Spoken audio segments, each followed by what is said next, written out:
ಅನಧಿಕೃತ ರಸ್ತೆಗೆ ಭೇಟಿ ನೀಡಿ ಕ್ರಮ ಯಾಕಿಲ್ಲ? ಸರ್ಕಾರಿ ಕಟ್ಟಡಗಳು ನೆಲಸಮ, ಅಧಿಕಾರಿಗಳ ಮೌನ. ಬಾಗಲಕೋಟೆ ಜಿಲ್ಲೆಯ ಜಮಖಂಡಿ ತಾಲೂಕಿನ ಸಾವಳಗಿ ಗ್ರಾಮದಲ್ಲಿನ ಅನಧಿಕೃತ ರಸ್ತೆ ಬಗ್ಗೆ ಈಗಿನ ಜಮಖಂಡಿ ತಹಶೀಲ್ದಾರ್ ಅನಿಲ್ ಬಡಿಗೇರವರಿಗೆ ಹಲವಾರು ಬಾರಿ ಮನವಿ ಕೊಟ್ಟರೂ ಯಾವುದೇ ಪ್ರಯೋಜನ ಆಗಿಲ್ಲ. ಅಧಿಕಾರಿಗಳು ಅಂದರೆ ಜಮಖಂಡಿಯ ತಹಶೀಲ್ದಾರ್, ಕಂದಾಯ ನಿರೀಕ್ಷಕರು, ಸಾವಳಗಿಯ ಉಪ ತಹಶೀಲ್ದಾರ್, ಸಾವಳಗಿ ಗ್ರಾಮ ಆಡಳಿತಾಧಿಕಾರಿ ಸೇರಿದಂತೆ ಎಲ್ಲರೂ ಈ ಸ್ಥಳಕ್ಕೆ ಭೇಟಿ ನೀಡಿದರು. ಇನ್ನು ಯಾವುದೇ ಕ್ರಮ ಜರುಗಿಸಿಲ್ಲ. ಯಾಕೆ?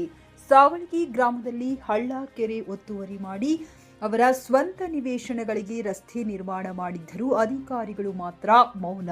ಗ್ರಾಮದ ಹಲವು ಕಡೆಗಳಲ್ಲಿ ಸರ್ಕಾರಿ ಜಾಗಗಳನ್ನು ಒತ್ತುವರಿ ಮಾಡಿ ಅವರ ಮನಸ್ಸೋ ಇಚ್ಛೆ ರಸ್ತೆ ನಿರ್ಮಾಣ ಮಾಡಿದ್ದರು.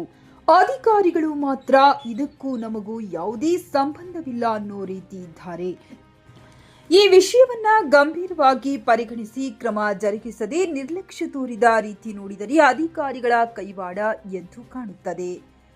ಸರ್ಕಾರಿ ಕಟ್ಟಡ ನೆಲಸಮ ಮಾಡಿದರೂ ಯಾವೊಬ್ಬ ಅಧಿಕಾರಿ ತುಟಿ ಬಿಚ್ಚಿ ಮಾತನಾಡಿಲ್ಲ.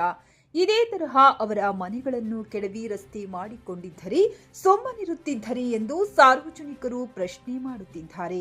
ಇಲ್ಲಿನ ಖಾಸಗಿ ವ್ಯಕ್ತಿಗಳು ತಮ್ಮ ಖಾಸಗಿ ನಿವೇಶನಗಳಿಗೆ ರಾಜಕೀಯ ಮುಖಂಡರು ಮತ್ತು ಅಧಿಕಾರಿಗಳ ಕುಮ್ಮಕ್ಕಿನಿಂದ ವಸತಿ ಗೃಹಗಳನ್ನು ಕೆಡವಿದ್ದು, ಯಾಕೆ ಅವುಗಳನ್ನು ಕೆಡವಲು ಅನುಮತಿ ಕೊಟ್ಟವರು ಯಾರು ಎಂಬುದು ಅಧಿಕಾರಿಗಳು ಸ್ಪಷ್ಟಪಡಿಸಬೇಕು.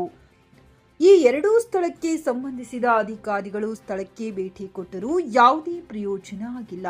ಇನ್ನಾದರೂ ಎಚ್ಚೆತ್ತುಕೊಂಡು ಇತ್ತ ಕಡೆ ಕಣ್ಣು ತೆರೆದು ನೋಡಿ ಸರ್ಕಾರಿ ಜಾಗವನ್ನ ಉಳಿಸಿಕೊಳ್ಳುತ್ತಾರೆಯೇ ಎಂದು ಕಾದು ನೋಡಬೇಕಾಗಿದೆ.